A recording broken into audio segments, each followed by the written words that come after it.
আসসালামু আলাইকুম প্রিয় শিক্ষার্থী, আশা করি সবাই অনেক অনেক ভালো আছো। আজকে আমরা এইচএসসি 25 ব্যাচের জন্য বহু নির্বাচনী প্রশ্নের ম্যারাথন ক্লাস নিয়ে হাজির হয়েছি। আজকে আমরা হিসাব বিজ্ঞান প্রথম পত্রের আমরা গুরুত্বপূর্ণ এমসিকিউগুলো আলোচনা করব, যেগুলো পরীক্ষা আসার মতো।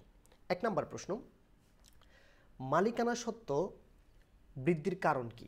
মালিকানা সত্ত্ব কি এই জিনিসটা বুঝি আমরা। মালিকানা সত্ত্বের উপাদান 4টি, সি প্লাস আর মাইনাস ইএক্স মাইনাস ডি।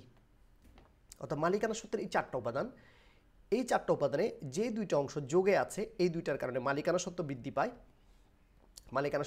পায়, আর এই দুইটা উপাদানের কারণে মালিকানা সত্ত্ব হ্রাস পায়। তাহলে আমাদের প্রশ্ন চেয়েছে মালিকানা সত্ত্ব বৃদ্ধির কারণগুলো কি কি। মূলধন যদি বৃদ্ধি পায় মালিকানা সত্ত্ব বৃদ্ধি পাবে, আর আয় যদি বৃদ্ধি পায় মালিকানা সত্ত্ব বৃদ্ধি পাবে। তাহলে এই দুইটা অংশের কারণে মালিকানা সত্ত্ব বৃদ্ধি পাচ্ছে। তাহলে উত্তর হচ্ছে খ। 2 নম্বর প্রশ্ন, এ সমান এল প্লাস ওই দ্বারা দোতরফা দাখিলার কি বোঝায়? দোতরফা দাখিলার এই অংশে এ সমান এল প্লাস ও ই, এটা একটা হিসাব সমীকরণ, এটা দোতরফা দাখিলা পদ্ধতির একটা বৈশিষ্ট্য। তাহলে উত্তর হচ্ছে আমাদের ঘ।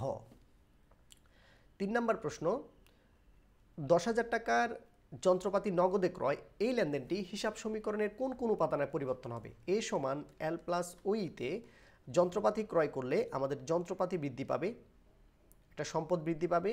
যন্ত্রপাতি নগদে ক্রয় করলে নগদ টাকা বা সম্পদ হ্রাস পাবে। তাহলে আমরা সম্পত্তি বৃদ্ধি পেয়েছি যন্ত্রপাতি, আবার সম্পত্তি হ্রাস পেয়েছি নগদ টাকা। তাহলে শুধুমাত্র এই উপাদানের পরিবর্তন হয়েছে। তাহলে উত্তর হচ্ছে শুধু এই উপাদানের পরিবর্তন। 4 নাম্বার, কোন শব্দ থেকে অ্যাকাউন্টিং শব্দটির উৎপত্তি হয়েছে? ফার্সি, ইতালি, জার্মানি নাকি লেটিন? মূলত এটি লেটিন শব্দ থেকে আমাদের অ্যাকাউন্টিং শব্দটার উৎপত্তি হয়েছে। এরপরে প্রশ্ন হচ্ছে কোনটি অনগদ লেনদেন? অনগদ লেনদেন হচ্ছে যেটা ধারেও নয়, যেটা নগদেও নয়, যেটা চেকেও নয়, যেটা বিলেও নয়। যেই লেনদেনটা নগদে, বাকিতে, চেকে, বিলে কোনোভাবেই হবে না, সেই লেনদেনটাকে বলা হয় অনগদ লেনদেন। তাহলে অবচয় একটা অনগদ লেনদেন। 6 নম্বর প্রশ্ন, হিসাব বিজ্ঞান কি? হিসাব বিজ্ঞানকে বলা হয় একটা সামগ্রিক প্রক্রিয়া। এই প্রশ্নটা বহুবার এসেছে। হিসাব বিজ্ঞান কি? হিসাব বিজ্ঞান একটা সামগ্রিক প্রক্রিয়া। 7 নম্বর প্রশ্ন, স্বত্বাধিকার হ্রাসের কারণ কোনটি? ওই সমান সি প্লাস আর মাইনাস ইএক্স মাইনাস ডি। এই যে হ্রাসের কারণ, এই দুইটা যে বিয়োগের অংশ আছে, এই দুইটার কারণে কিন্তু মালিকানা সত্ত্ব হ্রাস পাচ্ছে। তাহলে ব্যয় যদি বৃদ্ধি পায় মালিকানা সত্ত্ব হ্রাস পাবে, আবার উত্তোলন যদি বৃদ্ধি পায় মালিকানা সত্ত্ব হ্রাস পাবে। তাহলে ব্যয় বৃদ্ধি, উত্তোলন বৃদ্ধি, তাহলে উত্তোলন বেড়ে যাওয়া এবং খরচ বেড়ে যাওয়া। উত্তর হচ্ছে আমাদের গ। 8 নম্বর প্রশ্ন, মিস্টার হাসির দায় ছিল 30,000 টাকা, মূলধন 40,000 টাকা। তাহলে হাসির দায় হচ্ছে, আমরা একটা ইকুয়েশন লিখি, হাসির দায় হচ্ছে 30,000 টাকা, মূলধন মালিকানা সত্ত্বের উপাদান, মূলধন হচ্ছে 40,000 টাকা। তাহলে তার সম্পদ ছিল 70,000 টাকা। এভাবে আমরা ইকুয়েশনটা সাজিয়ে ফেললাম। যদি দায় 10,000 টাকা হ্রাস পায়, এই যে 30,000 টাকা থেকে 10,000 টাকা হ্রাস পাবে, সম্পদ যদি 10,000 টাকা বৃদ্ধি পায়, তাহলে মূলধন কত টাকা বৃদ্ধি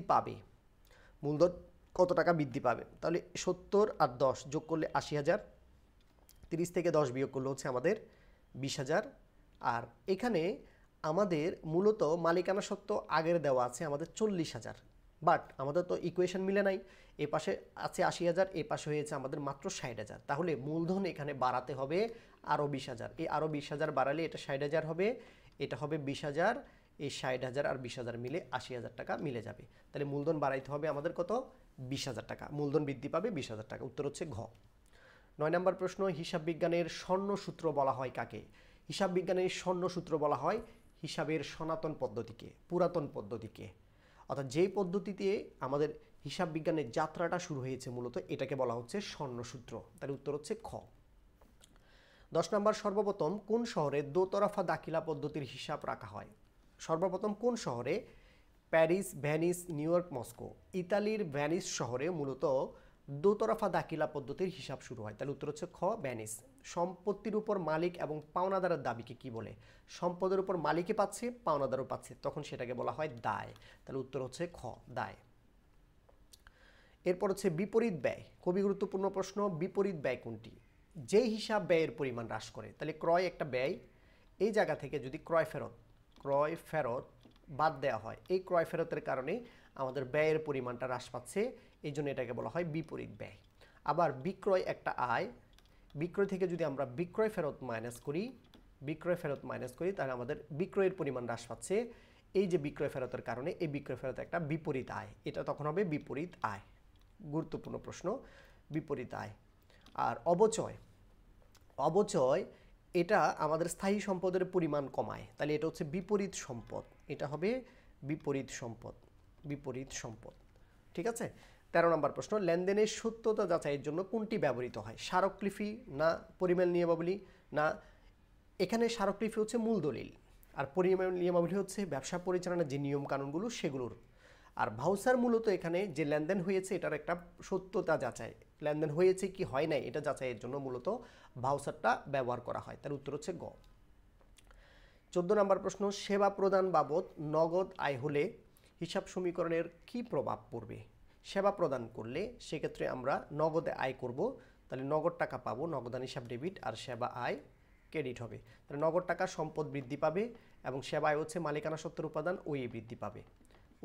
তাহলে সম্পদ বৃদ্ধি, মালিকানা সত্ত্ব বৃদ্ধি, এই সম্পদ বৃদ্ধি, মালিকানা সত্ত্ব বৃদ্ধি। উত্তর হচ্ছে খ। হিসাব বিজ্ঞানের কাঁচামাল কোনটি? লেনদেন, জাবেদা, খতিয়ান, নগদান বই। হিসাব বিজ্ঞানের কাঁচামাল যেটা দিয়ে মূলত হিসাব বিজ্ঞানের কাজটা শুরু হবে সেটা হচ্ছে আমাদের লেনদেন, এখানে কাঁচামাল মূলত এখানে লেনদেন। 16 নম্বর প্রশ্ন, প্রতিষ্ঠানে কর্মকর্তা ও কর্মচারীদের হিসাব তথ্যের ব্যবহার করার উদ্দেশ্য কোনটি? প্রতিষ্ঠানে কর্মকর্তা ও কর্মচারীদের হিসাব তথ্য কেন ব্যবহার করবে, সেটার উদ্দেশ্যটা কি? তাদের বেতন আদায়ের জন্য করবে, কাজের গতিশীলতা বৃদ্ধির জন্য করবে, লভ্যাংশ আদায়ের জন্য করবে, কোনটার জন্য? নাকি প্রাপ্ত সুযোগ সুবিধার যথার্থতা যাচাই করবে? তাহলে প্রতিষ্ঠানের কর্মকর্তা ও কর্মচারীর হিসাব তথ্য ব্যবহার করার উদ্দেশ্য হচ্ছে প্রাপ্ত সুযোগ সুবিধার যথার্থতা যাচাই করা। উত্তর হচ্ছে খ। এরপরে আমাদের হিসাব সমীকরণের মালিকানা সত্ত্বের রূপ। হিসাব সমীকরণের মালিকানা সত্ত্বের রূপ হচ্ছে সি প্লাস আর মাইনাস ইএক্স মাইনাস ডি। তাহলে এটাকে আমরা বিভিন্নভাবে সাজাতে পারি,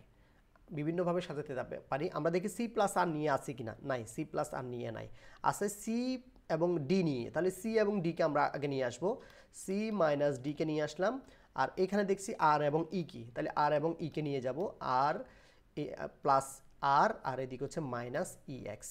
ওকে, প্লাসটা কমন নিলে এখানে সাইনের কোনো পরিবর্তন হবে না, তাহলে সি মাইনাস ডি প্লাস আর মাইনাস ইএক্স, প্লাস কমন নিলে আমাদের সাইনের ভিতরে কোনো পরিবর্তন হবে না।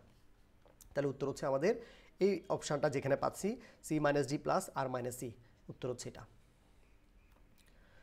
এরপরে আমাদের জনাব ব্যবসায়ী, আসবাবপত্র ব্যবসায়ী জনাব সায়েম 1,30,000 টাকার আসবাবপত্র জনাব সুজনের নিকট হতে ধারে ক্রয় করে। লেনদেনটি নিচের কোন হিসাবগুলোর সাথে জড়িত? আসবাবপত্র ব্যবসায়ী জনাব সায়েম আসবাবপত্র কিনেছে, তাহলে ব্যবসায়ী আসবাবপত্র কিনেছে আরেক ব্যবসায়ী থেকে, তাহলে মূলত এখানে ব্যবসা করার জন্যই মূলত সে কিনেছে। তাহলে আমরা যখন কোনো স্থায়ী সম্পদ ব্যবসায়িক উদ্দেশ্যে কিনবো তখন এটা স্থায়ী সম্পদ নামে না লিখে আমরা লিখবো পণ্য ক্রয় হিসাব নামে, পণ্য ক্রয় হিসাব। তখন আমরা পণ্য ক্রয় করেছি, পণ্য ক্রয় হিসাব ডেবিট হবে। আর ধারে যখন ক্রয় করেছি এখানে পাওনাদার বা প্রদেয় হিসাব অথবা সুজন হিসাব ক্রেডিট হবে। আমাদের প্রশ্নে সুজন হিসাব লেখা আছে, তাহলে সুজন হিসাব ক্রেডিট হবে। তাহলে ক্রয় হিসাব ডেবিট, সুজন হিসাব ক্রেডিট। কোথায় পাচ্ছি আমরা? ক নম্বরে। আসবাবপত্র ক্রয় করেছে ব্যবসায়িক উদ্দেশ্যে, এটা এই জন্য পণ্য হিসাবে গণ্য হবে, আসবাবপত্র লেখা যাবে না। 19 নম্বর প্রশ্ন, ব্যবসায়ীর মোট সম্পদ থেকে তৃতীয় পক্ষের দায় বাদ দিলে, মোট সম্পদ থেকে তৃতীয় পক্ষের দায় বাদ দিলে পাওয়া যায় মালিকানা সত্ত্ব। তাহলে এ মাইনাস এল সমান সমান মালিকানা সত্ত্ব। ঠিক আছে, এ মাইনাস এল, এলটা যদি আমরা এই পাশে নিয়ে আসি তাহলে সম্পদ থেকে দায় বিয়োগ করলে মালিকানা সত্ত্ব পাওয়া যায়। উত্তর হচ্ছে আমাদের ক। 20 নম্বর প্রশ্ন, আর্থিক বছরের শুরুতে সম্পদের পরিমাণ 1000 টাকা, সম্পদ সমান দায় যোগ মালিকানা সত্ত্ব। সম্পদ হচ্ছে 1000 টাকা, মালিকানা সত্ত্ব হচ্ছে 600 টাকা। তাহলে দায় কত হবে? দায় হচ্ছে আমাদের 400 টাকা। এই হচ্ছে আমাদের প্রথম অংশ। দ্বিতীয় অংশ বলেছে সম্পদ বেড়েছে 100 টাকা, সম্পদ বেড়েছে 100 টাকা, দায় কমেছে 50 টাকা। সম্পদ বেড়েছে 100, দায় কমেছে 50, স্বত্বাধিকারের পরিমাণ কত? তাহলে বছর শেষে স্বত্বাধিকারের পরিমাণ কত? তাহলে 1100, সম্পদ হচ্ছে 1100 আর দায় হচ্ছে 350। তাহলে এখানে সম্পদ কত টাকা হবে? তাহলে আমরা জানি সম্পদ থেকে দায় বিয়োগ করলে মালিকানা সত্ত্ব পাওয়া যায়, সম্পদ থেকে দায় বিয়োগ করলে মালিকানা সত্ত্ব আমরা পাবো। তাহলে সম্পদ হচ্ছে 1100 থেকে 350 বিয়োগ করলে তাহলে এখানে লাগবে 750। তাহলে উত্তর হচ্ছে আমাদের 750। 21 নম্বর প্রশ্ন, হিসাব বিজ্ঞানের উৎপত্তি এবং ক্রমবিকাশের পাক বিশ্লেষণ পূর্বের সময়কাল কোনটি? তাহলে হিসাব বিজ্ঞান উৎপত্তি এবং ক্রমবিকাশটা আমরা একটু দেখি। হিসাব বিজ্ঞানের উৎপত্তি এবং ক্রমবিকাশ আদিকাল বা উন্মেষকাল 1494 সালের পূর্ব পর্যন্ত। প্রাক বিশ্লেষণ কাল হচ্ছে 1494 থেকে 1800 সাল, আর বিশ্লেষণ কাল হচ্ছে 1800 থেকে 1950, আর আধুনিক কাল হচ্ছে 1950 থেকে বর্তমান। তাহলে আমাদের প্রশ্ন চেয়েছে প্রাক বিশ্লেষণ কাল, প্রাক বিশ্লেষণ কাল। তাহলে প্রাক বিশ্লেষণ কাল হচ্ছে আমাদের এখানে 1494 থেকে 1800, 1494 থেকে 1800 হিসাব বিজ্ঞান উৎপত্তি ক্রমবিকাশের প্রাক বিশ্লেষণ সময়কাল। তাহলে 1494 থেকে 1800। এরপরে ব্যবসা প্রতিষ্ঠানের জবাবদিহিতা সৃষ্টিতে ভূমিকা অত্যন্ত বেশি। ব্যবস্থাপনা, দায়িত্ববোধ, নীতিবোধ, হিসাব বিজ্ঞান। হিসাব বিজ্ঞানের জবাবদিহিতা বা প্রতিষ্ঠানের জবাবদিহিতা সৃষ্টিতে হিসাব বিজ্ঞানের ভূমিকা অত্যন্ত বেশি। তাহলে উত্তর হচ্ছে গ। মোট সম্পত্তি 55,000, দায় হচ্ছে 20,000, প্রাপ্য বিল 10,000, মালিকানা সত্ত্ব কত? সম্পদ সমান দায় যোগ মালিকানা সত্ত্ব। তাহলে সম্পদ হচ্ছে 55,000 এবং দায় হচ্ছে 20,000, মালিকানা সত্ত্ব কত চাইছে? এই যে প্রাপ্য বিল, এটা একটা সম্পদ, এটা মোট সম্পদের ভিতরে আছে, এই প্রাপ্য বিলটা এটার ভিতরে আছে। তাহলে 55,000 টাকা, এর মধ্যে 10,000 আছে, 10,000 টাকা লেখার কোনো প্রয়োজন নেই। তাহলে 55,000 টাকা সম্পদ, দায় হচ্ছে 20, 55 থেকে 20,000 বিয়োগ করলে 35,000 টাকা হচ্ছে উত্তর। একটি প্রতিষ্ঠানের মোট সম্পদ 60,000, তাহলে মোট সম্পদ 60,000, এটা হচ্ছে 60,000। এরপরে দায় যোগ মালিকানা সত্ত্ব, দায় বলেছে মোট সম্পদের 4 ভাগের 1 অংশ, তার মানে 60,000 টাকার 4 ভাগের 1 অংশ, তাহলে হচ্ছে 15,000 টাকা। তাহলে দায় হচ্ছে 15,000, এখানে আমরা দায় বসাবো 15,000। মালিকানা সত্ত্ব কত? তাহলে সত্ত্বাধিকারের পরিমাণ কত? 60,000 থেকে 15,000 বিয়োগ করলে 45,000 টাকা হচ্ছে মালিকানা সত্ত্ব। তাহলে উত্তর হচ্ছে 45,000।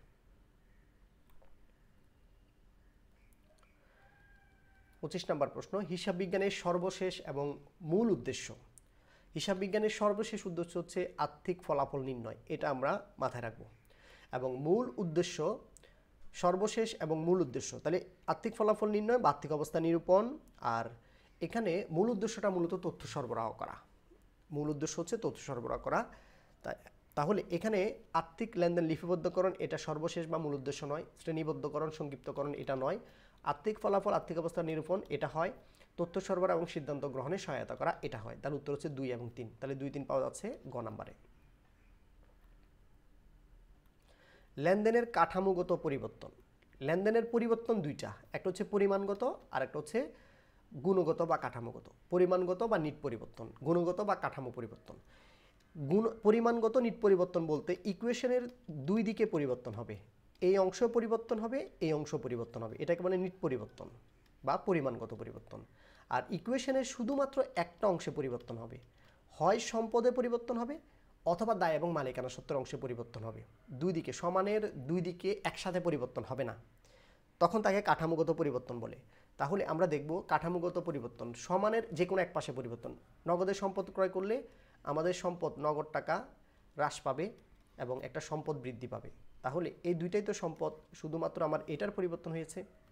পণ্য বিক্রয়, নগদে পণ্য বিক্রি করলে নগদ টাকা বৃদ্ধি পাবে এবং বিক্রয় করলে আয় বৃদ্ধি পাবে, তাহলে মালিকানা সত্ত্ব বৃদ্ধি পাবে। তাহলে এটা হচ্ছে নিট পরিবর্তন, এটা হচ্ছে আমাদের নিট পরিবর্তন। নগদে পণ্য বিক্রয় করলে নিট পরিবর্তন হয়, কারণ সমানের এই পাশেও পরিবর্তন হয়েছে, সমানের ওই পাশেও পরিবর্তন হয়েছে। নগদ টাকা ব্যাংকে জমা দিলে তাহলে ব্যাংক জমা বৃদ্ধি পাবে, ব্যাংক জমা বৃদ্ধি পাবে এবং নগদ টাকা হ্রাস পাবে, নগদ টাকা হ্রাস পাবে। তাহলে এটাও দেখি শুধুমাত্র সম্পদের পরিবর্তন হয়েছে। তাহলে 1 এবং 3 হচ্ছে আমাদের কাঠামোগত পরিবর্তন, 1, 3 পাওয়া যাচ্ছে খ নাম্বারে। আর ওইটা হচ্ছে আমাদের পরিমাণগত বা নিট পরিবর্তন। হিসাব বিজ্ঞানকে বলা হয় ব্যবসায়ের ভাষা, হিসাব বিজ্ঞানকে বলা হয় একটা তথ্য ব্যবস্থা, এটা মুখস্থ রাখবো আমরা। হিসাব বিজ্ঞানকে বলা হয় ব্যবসায়ের ভাষা, হিসাব বিজ্ঞানকে বলা হয় একটা তথ্য ব্যবস্থা। হিসাব বিজ্ঞানকে ব্যবসায়ের দর্শন বা দর্পণ বলা হয় না, ঠিক আছে? ব্যবসায়ের দর্পণ বা আয়না বলা হয় না। তাহলে একটা বলা হয় ব্যবসায়ের ভাষা আর একটা বলা হয় কি তথ্য ব্যবস্থা। তাহলে উত্তর হচ্ছে আমাদের গ 2, 3। তারপর হচ্ছে জনাব কমল একজন হিসাবরক্ষক, তাকে সবসময় সচেতন হইতে হবে। হিসাবরক্ষকের কাজ হচ্ছে হিসাব নিকাশ করা, সে আইসিটিতে কোনো ভূমিকা রাখতে পারবে না, আইসিটিতে কোনো ভূমিকা রাখতে পারবে না। তার কাজ হচ্ছে তাকে হিসাবগুলোকে সঠিকভাবে হিসাবগুলো বুঝিয়ে দেওয়া, হিসাবগুলো সঠিকভাবে নির্ণয় করা। তাহলে তার কাজ হচ্ছে মূল্যবোধ সৃষ্টিতে কাজ আছে, জবাবদিহি সৃষ্টিতে কাজ আছে, কারণ হিসাবের কোনো গরমিল হলে জবাবদিহি করতে হবে, ঠিক আছে। আর সঠিকভাবে হিসাবগুলো লেখা সেটা হচ্ছে মূল্যবোধের একটা অংশ। তাহলে উত্তর হচ্ছে 1-2 ক। কোনটি স্বাভাবিক ব্যক্তিবাচক হিসাব? স্বাভাবিক ব্যক্তিবাচক হিসাব মূলত আমরা দেনাদার এবং পাওনাদারকে বুঝি। তাহলে এখানে দেনাদার পাওনাদার, এক টনে অগ্রিম ভাড়া, সোনালী ব্যাংক, উত্তোলন। তাহলে রায়হান হয় দেনাদার, না হয় সে পাওনাদার। ব্যক্তির নাম লেখা আছে, হয় দেনাদার হবে না হয় পাওনাদার হবে। তাহলে এটা হচ্ছে স্বাভাবিক ব্যক্তিবাচক হিসাব। উত্তর হচ্ছে আমাদের এই ঘ নাম্বারটা। তারপর প্রশ্ন, ধারে আসবাবপত্র বিক্রয়। ধারে যদি আসবাবপত্র বিক্রয় করা হয় তাহলে সেক্ষেত্রে আমাদের প্রাপ্য হিসাব বৃদ্ধি পাবে এবং আসবাবপত্র হ্রাস পাবে। আসবাবপত্র সম্পদ হ্রাস পাবে। তাহলে এটা সম্পদ বৃদ্ধি পেয়েছে, এটাও সম্পদ হ্রাস পেয়েছে, এটা সম্পদ হ্রাস পেয়েছে। তাহলে একটা সম্পদ বৃদ্ধি, একটা সম্পদ হ্রাস। তাহলে সম্পদ হ্রাস সম্পদ বৃদ্ধি, দায়ের কোনো পরিবর্তন এখানে হয়নি। তাহলে উত্তর হচ্ছে ক। আমাদের সর্বশেষ প্রশ্ন, কোনটি প্রতিনিধিত্বমূলক ব্যক্তিবাচক হিসাব?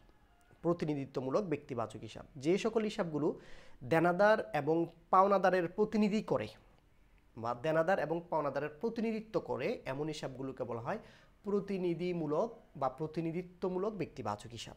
সংক্ষেপে আমরা মনে রাখব, যে সকল হিসাবগুলো অগ্রিম এবং বকেয়া হয়, অগ্রিম এবং বকেয়া হয়, সে সকল হিসাবগুলো মূলত প্রতিনিধিত্বমূলক ব্যক্তিবাচক হিসাবে কাজ করে। তাহলে উত্তর আমরা কতে ভাড়া হিসাব, খতে হচ্ছে রহিম হিসাব, ঘতে হচ্ছে সোনালী ব্যাংক, আর অগ্রিম ভাড়া পাইছি আমরা গতে। তাহলে অগ্রিম ভাড়া একটা প্রতিনিধিত্বমূলক ব্যক্তিবাচক হিসাব। ঠিক আছে। আমরা প্রথম অধ্যায়ের হিসাব বিজ্ঞান পরিচিতির 31টা এমসিকিউ প্রশ্ন নিয়ে আলোচনা করেছি, যেগুলো বিভিন্ন পরীক্ষায় এসেছে এবং পরীক্ষা আসার মতো প্রশ্নগুলো এখানে আলোচনা করা হয়েছে। একদম বেসিক থেকে একদম অঙ্কের যে বিষয়গুলো সেগুলো সহ আলোচনা করা হয়েছে। তো আশা করি এই ক্লাসটা করলে তোমরা হিসাব বিজ্ঞান পরিচিতির যে এমসিকিউগুলো সেগুলো খুব সহজে পরীক্ষায় আনসার করতে পারবা।